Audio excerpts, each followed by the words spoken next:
So hello everyone, कैसे हैं आप सभी। उम्मीद है आप सभी अच्छे एवं स्वस्थ होंगे और आप अपने बोर्ड परीक्षा की तैयारी काफ़ी ही बढ़िया तरीके से कर रहे होंगे। आज की इस वीडियो में हम आप सभी को बताने जा रहे हैं 10वीं कक्षा के मैथमेटिक्स का ऐसा इम्पोर्टेंट VVI सबेटी क्वेश्चन जो कि आपकी मैट्रिक बोर्ड परीक्षा के लिए काफ़ी इम्पोर्टेंट है। और यह मैथ का चौथा वीडियो है।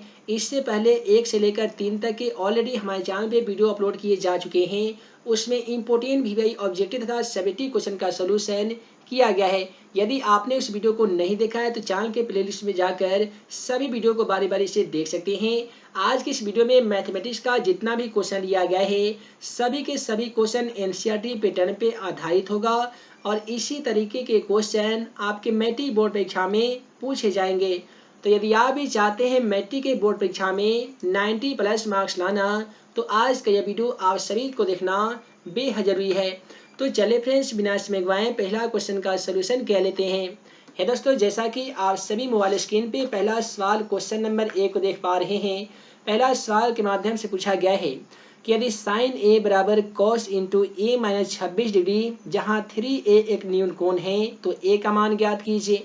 तो कैसे ज्ञात कीजिएगा, तो हम लोग इसका सॉल्यूशन करने के लिए क्या करेंगे कि यहाँ पे दिया गया sin 3A, तो हमको ऐसे इसे सिस्टम में तोड़ना होगा कि क्वेश्चन फिर से sin A चले आना चाहिए। तो sin A कहीं ना कहीं cos इंटू 90 माइनस 3A होगा, तभी जाकर ये sin 3 आया है। क्योंकि कटिपुरा का फॉर्मूला कहता है sin इंटू 90 माइनस थीटा बराबर cos थीटा और cos इंटू 90 माइनस थीटा बराबर sin थीटा होता है। तो sin 3A के बदले में हम लोग cos इंटू 90 माइनस 3A लिख सकते हैं और cos इंटू 90 माइनस 3A बराबर क्या हो जाएगा, तो sin 3A हो जाएगा। उसके बाद में यहाँ पे cos into A minus 26 degree दिया गया है, तो सेम टू सेम हम लिखेंगे कि cos into A minus 26 degree.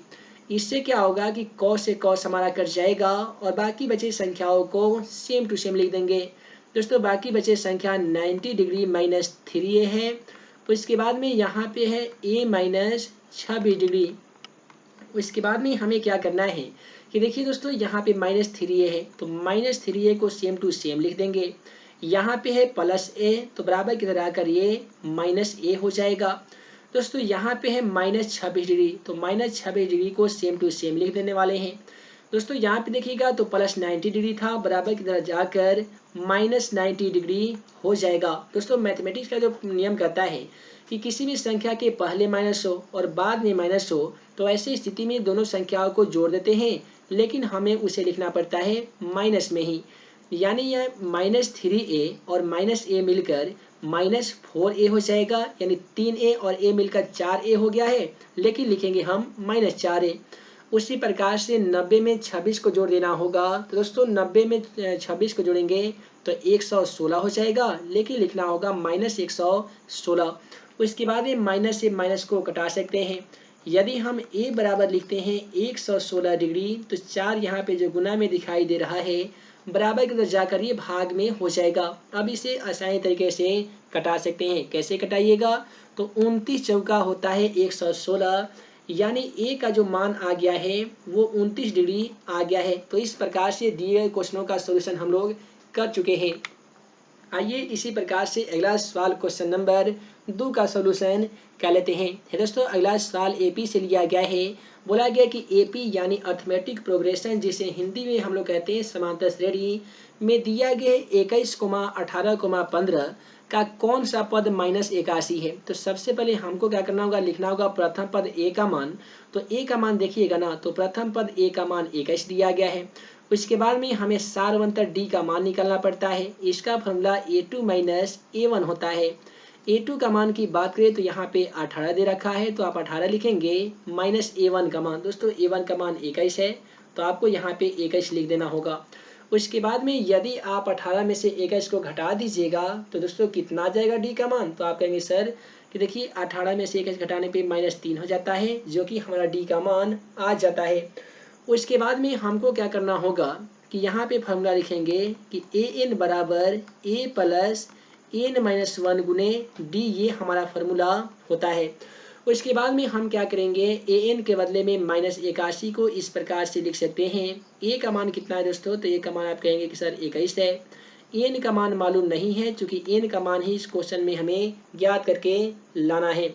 उसके बाद में यहाँ पे चाहिए डी का मान, और डी का मान दोस्तों -3 है, तो आप यहाँ पे -3 आसान तरीके से लिख सकते हैं। उसके बाद वाले स्टेप में क्या करना है कि माइनस यहाँ पे था 81, तो 81 लिख दीजिए। ये प्लस जो 21 दिखाई दे रहा है बराबर के इधर आकर ये -21 हो जाएगा। उसके बाद में इधर बचेगा n-1 और गुना में बचेगा -3। उसके बाद में क्या कीजिएगा, आप सभी को बता दिए हैं पिछले वाले क्वेश्चन के माध्यम से कि किसी भी संख्या के पहले माइनस हो और बाद में माइनस हो, तो ऐसे स्थिति में दोनों संख्याओं को जोड़ देते हैं, लेकिन उसे लिखते हैं हम लोग माइनस में। यानी 81 में 21 को जोड़ देंगे तो कितना हो जाएगा, तो 102 हो जाएगा, लेकिन लिखना होगा -102। उसके बाद में क्या होगा कि जो -3 गुना में दिखाई दे रहा है बराबर की तरह आकर -3 भाग में हो जाएगा। यहाँ पे बचेगा n-1, इसे हमें सेम टू सेम लिखना होगा। उसके बाद में क्या करेंगे कि माइनस से माइनस कटा देंगे और 102 को 3 मरतबे कटा देंगे तो ये 34 मरतबे कट जाएगा। ठीक है, उसके बाद में ये 34 मरतबे कट गया है, तो यहाँ पे हो गया 34 और इधर बच गया n-1। यदि आप n बराबर यहाँ पे लिखेंगे 34, तो जो -1 दिखाई दे रहा था बराबर की तरह आकर ये माइनस से प्लस हो जाएगा, तो 33 और 1 हो जाएगा, सॉरी 34 और 1 हो जाएगा 35, और इधर बचेगा n, यानी n का जो मान आ जाएगा वो 35 आ जाएगा। अतः हम कह सकते हैं कि अतः इस AP का 35वां पद कितना होगा दोस्तों, तो -81 होगा। तो इस प्रकार से दिए गए सवालों को हम लोग सॉल्व कर लिए हैं। आइए ठीक इसी प्रकार से अगला सवाल क्वेश्चन नंबर 3 का सॉल्यूशन करने जा रहे हैं। है दोस्तों, अगला सवाल उसमें 3 मैट्रिक एग्जाम पेपर में ऑलरेडी क्वेश्चन पूछा जा चुका था। ऐसे सवाल 2 नंबर में पूछे जाते हैं। सवाल में पूछा जाता है कि द्विघात समीकरण 2x² - 2√2x + 1 के मूल ज्ञात कीजिए। तो मूल ज्ञात करने का आसान तरीका, सबसे पहले आपको a का मान लिखना होगा। दोस्तों x² का गुणांक कितना है, तो आप कहेंगे सर 2 है, तो यही आपका a का मान हो जाएगा। उसके बाद में हमें चाहिए b का मान। b का मान देखेंगे तो 2√2 है, तो आप यहाँ पे लिख सकते हैं -2√2, आपका b का मान भी मिल गया।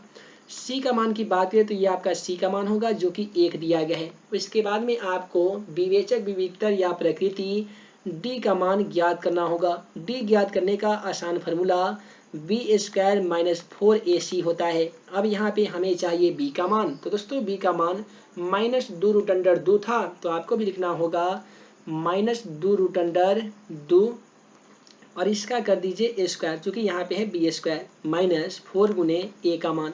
दोस्तों a का मान कितना है, तो आप कहेंगे सर 2 है। फिर गुने c का मान कितना है, तो आप कहेंगे सर 1 है। अब यहाँ पे जरा ध्यान दीजिएगा, बहुत सारे स्टूडेंट यहीं पे गलती कर जाते हैं। देखिए इसका स्क्वायर हम लोग कैसे करते हैं, सबसे पहले 2 का स्क्वायर करेंगे तो कितना हो जाएगा, तो 2 दूनी 4 हो जाएगा। इस स्क्वायर से जब ये रूट कटेगा तो केवल यहाँ पे 2 बचेगा। अब 4 में 2 से ना खींचेगा तो 8 हो जाएगा। अतः हम यहाँ पे ये पता कर पाए कि -2√2 का स्क्वायर करने पे कितना होता है, तो माइनस का स्क्वायर प्लस हो जाता है, और 2 का स्क्वायर 2 दूनी 4, और 4 में 2 से करने पे 8 हो जाता है। ये माइनस का माइनस लिख देंगे, और 4 में 2 से करेंगे तो भी 8 हो जाएगा, 8 में 1 से ना करेंगे तो भी 8 हो जाएगा। दोस्तों 8 में से 8 को घटा देंगे तो 0 हो जाएगा, जो कि हमारा डी का मान आ गया है। उसके बाद में हमें यहाँ पे लिखना होगा मूल बराबर फॉर्मूला होता है -b ± √d/2a होता है। अब यहाँ पे क्या करेंगे, माइनस इंटू माइनस, b का जो मान है वो -2√2 है, तो लिखेंगे -2√2 प्लस माइनस √d का मान। तो d का मान यहाँ पे देख लीजिए कितना हम लोग ज्ञात किए हैं, तो आप कहेंगे सर 0 ज्ञात किए हैं, तो 0 लिख दीजिए, और बटा 2a यानी 2 गुने a का मान। दोस्तों a का मान यहाँ पे 2 था, तो आप यहाँ पे 2 लिखेंगे। उसके बाद वाले स्टेप पे क्या कीजिएगा कि देखिए माइनस और माइनस मिलकर आपका प्लस जाएगा, और 2√2 को सेम टू सेम लिखना होगा, 2√2 प्लस माइनस 0 का वर्गमूल कितना होता है, तो आप कहेंगे सर 0 होता है, और बटा 2 में 2 से ना कर दीजिएगा तो 4 हो जाएगा। इस प्रकार से यहाँ तक तो इसका सोल्यूशन हम लोग कर ही चुके हैं। अब यहाँ से हम लोग ज्ञात करते हैं अल्फा का मान, तो दूसरा होता है बीटा का मान। अल्फा में हम लोग प्लस लिया करते हैं, बीटा में हम लोग लेते हैं माइनस, यानी ये जो प्लस दिखाई दे रहा है ये हम अल्फा में लेंगे और माइनस लेंगे बीटा में। तो अल्फा में लिखेंगे 2√2 प्लस 0/4, आइए लिख लेते हैं 2√2 प्लस 0/4। इससे क्या होगा कि 2√2 में यदि 0 को जोड़ भी दीजिएगा तो कोई परिवर्तन नहीं हो जाएगा, 2√2/4 हो जाएगा। ठीक है, इसे आप आसानी तरीके से कटा सकते हैं। कैसे कटाइएगा, देखिए आपका ये 2 दूनी 4 हो जाएगा, तो √2/2 हो जाएगा। इसका जब परिमेयीकरण खींचिएगा तो आपका 1/√2 आ जाएगा। ठीक है, ठीक उसी प्रकार से बीटा का मान ज्ञात कीजिएगा तो 2√2 - 0/4 हो जाएगा। यहाँ पे भी आपको 2√2 में से 0 घटा लीजिएगा तो कोई परिवर्तन नहीं, 2√2 का 2√2 ही हो जाएगा, और यहाँ पे 4 का 4 हो जाएगा, घटा दीजिएगा तो 2 दूनी 4, और परिमेयीकरण कीजिएगा तो 1/√2 आ जाएगा। तो इस प्रकार से हम लोग अल्फा तथा बीटा का मान आसानी तरीके से यहाँ पे ज्ञात कर लिए हैं। उसके बाद में आइए अगला सवाल क्वेश्चन नंबर 4 को देखते हैं। दोस्तों क्वेश्चन 4 कहता है कि एक बिंदु Q से एक वृत्त पर स्पर्श रेखा की लंबाई 24 सेमी है, Q से केंद्र की दूरी 25 सेमी है, तो बताइए कि वृत्त की त्रिज्या क्या हो जाएगी। सबसे पहले आप सभी को इस प्रकार से एक वृत्त बना लेना होगा। यहाँ पे बोला गया है बिंदु Q से, यहाँ पे कोई बिंदु है, इससे स्पर्श रेखा की इस वृत्त को छूते हुए एक रेखा जा रही है। इसकी जो लंबाई है क्वेश्चन के अकॉर्डिंग 24 सेमी है, और यहाँ पे वृत्त के केंद्र से लेकर और Q की जो दूरी है ना, ये क्वेश्चन के अकॉर्डिंग कितना है दोस्तों, तो 25 सेमी है। आपसे बोला गया है इस मिलाने वाली रेखा अर्थात वृत्त की त्रिज्या का मान बताइए। ये वो है तो हम यहाँ पे P मानते हैं, ये O मानते हैं, तो OPQ हो जाएगा। अब हमें ज्ञात करना है OP का मान। यहाँ पे हम लिख सकते हैं OP बराबर, यहाँ से हम पाइथागोरस प्रमेय का फॉर्मूला की सहायता लेंगे।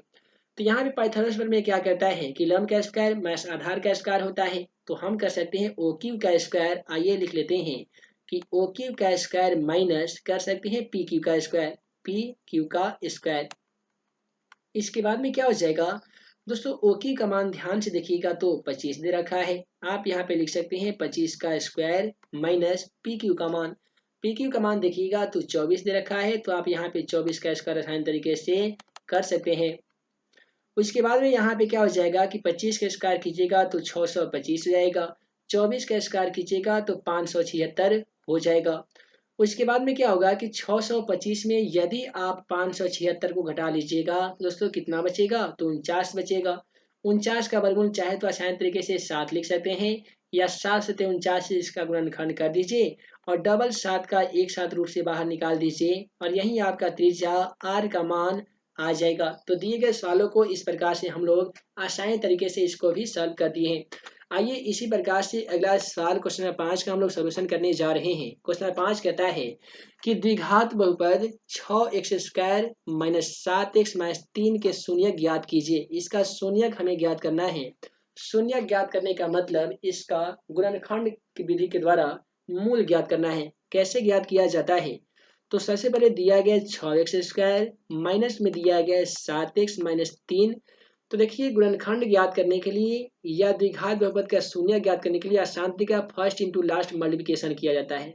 यहाँ पे 6 है, यहाँ पे है -3।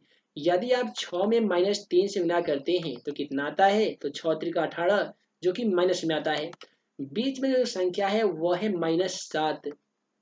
तो दोस्तों -7 को ऐसी दो संख्याओं में आपको बांटना होगा कि यदि आप जोड़ेंगे या घटाएंगे तो -7 आ जाना चाहिए, और गुना करेंगे तो -18 भी आ जाना चाहिए। तो उसके लिए हमें क्या करना होगा कि -9 और +2 कर देना होगा। -9 और +2 मिलकर -7 भी हो जा रहा है, और -2 में यदि -9 में यदि आप 2 से गुना करेंगे तो -18 भी आ जा रहा है। तो हम क्या करेंगे कि 6x² को सेम टू सेम लिखेंगे, -7x के बदले में हम लिखेंगे 9x जो कि माइनस में होगा, -9x, और एक लिखेंगे प्लस में 2x, माइनस यहाँ पे 3 को सेम टू सेम लिख सकते हैं। उसके बाद में क्या होगा कि 6x² और यहाँ पे 9x है, दोनों में कॉमन क्या मिल रहा है, तो 3 दूनी 6, 3 तिहाई 9, x² तो x, तो यहाँ पे x यानी 3x यहाँ से कॉमन मिल जाएगा। तो यहाँ पे 6x² में 3x से भाग लगाएंगे तो 3 दूनी 6, x² में से x कटेगा तो यहाँ पे अभी भी x बच जाएगा, माइनस को माइनस लिख दीजिए, 3 तिहाई ये 9 होता है और 1 से x कट जाएगा। इसके बाद में यहाँ से हम लोग +1 को कॉमन कर लेते हैं, तो यहाँ पे दोस्तों बचेगा 2x - 3। उसके बाद में ये दोनों संख्याओं को हम लोग एक साथ लिख देते हैं। यहाँ पे हमें लिखना होगा 3x + 1 और यहाँ पे आप ध्यान से देखेंगे तो दोनों में उभयनिष्ठ ये मिलेगा, यानी दोनों में आपका ये संख्या कॉमन आती है। तो दोनों में कितना आया है, 2x माइनस 3 आया है। आपको लिखना होगा 2x माइनस 3। उसके बाद में हम लिखेंगे, मैथमेटिक्स का नियम कहता है कि जब 3x प्लस 1 बराबर 0 होता है तो 3x बराबर क्या हो जाएगा, तो प्लस 1 है तो माइनस 1 हो जाएगा। यदि x बराबर माइनस 1 लिखते हैं तो 3 यहाँ पे जो गुना में दिखाई दे रहा है ये भाग में हो जाएगा। ठीक उसी प्रकार से यहाँ पे लिखेंगे कि जब 2x बराबर ये जो माइनस जो 3 है बराबर के जाकर प्लस 3 हो जाएगा, तो ठीक x बराबर 3 लिखेंगे तो जो 2 गुना में है बराबर के जाकर भाग में हो जाएगा। तो इस प्रकार से दिए गए बहुपद का शून्यक x का मान माइनस 1/3 आ गया है। तो वहीं पे दूसरा x का मान 3/2 आ गया है। दोस्तों वीडियो लंबी ना हो जिस कारण मैं इस वीडियो को यहीं पे एंड करता हूँ। उम्मीद है आज का यह वीडियो आप सभी को पसंद आया हो तो वीडियो को लाइक करें, अपने दोस्तों के साथ शेयर करें। ऐसे ही इंपोर्टेंट नए नए वीडियो लेक्चर पाने के लिए आप हमारे YouTube channel math and magic tips YouTube channel को सब्सक्राइब करना बिल्कुल ना भूलिएगा। हालांकि जितने भी छात्र एवं छात्राएं चाहते हैं सभी सेट का इंपोर्टेंट ऑब्जेक्टिव तथा सब्जेक्टिव के साथ उसका पीडीएफ फ्री में डाउनलोड करना, तो जल्दी से वीडियो डिस्क्रिप्शन बॉक्स में चले जाइए। वहां पे math and magic tips officially mobile application का लिंक दे दिया गया है। वहां से आप जाके मोबाइल ऐप को इंस्टॉल करके 10वीं कक्षा का बेहतर से बेहतर तैयारियां कर सकते हैं। साथ ही questionforexam.com वेबसाइट के माध्यम से आप ऑनलाइन टेस्ट देकर सभी सेट का क्विज खेल सकते हैं, या आप हमारे टेलीग्राम चैनल से जुड़कर सभी सेट का फ्री में नोट्स डाउनलोड कर सकते हैं। तो जल्दी से डिस्क्रिप्शन बॉक्स में दी गए सभी लिंकों को क्लिक कीजिए और आप अपने द्वारा सभी सेट का पीडीएफ फ्री में डाउनलोड कर लीजिए। तो है दोस्तों, मैं मुकम्मल अंसारी जल्द मिलूंगा अगले वीडियो में नए वीवीआई इंपोर्टेंट ऑब्जेक्टिव तथा सब्जेक्टिव क्वेश्चनों के आंसर के सॉल्यूशन के साथ। तब तक के लिए आप सभी छात्र छात्राओं को वीडियो देखने के लिए बहुत बहुत धन्यवाद।